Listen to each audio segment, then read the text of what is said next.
Antara yang menarik dalam info sukan hari ini, Pra-Olimpik Malaysia catat kemenangan sulung. Dan juga Su, Assalamualaikum dan salam muhibah. Info sukan tengah hari ini padat dengan aksi bola sepak antarabangsa. Kita mulakan dengan bola sepak kelayakan Olimpik Zona Asia. Malaysia menghidupkan kembali peluang apabila mencatat kemenangan tipis 1-0 menewaskan Hong Kong. Bagaimanapun perlawanan dicemari layangan 2 kad merah kepada pemain tuan rumah.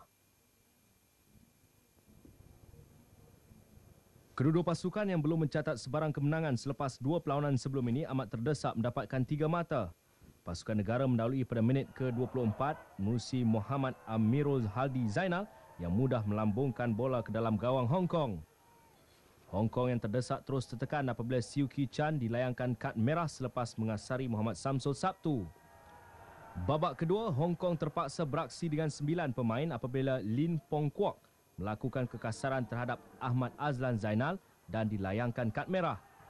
Kemenangan ini memberikan Malaysia 3 mata pertama dalam kempen kelayakan Olimpik.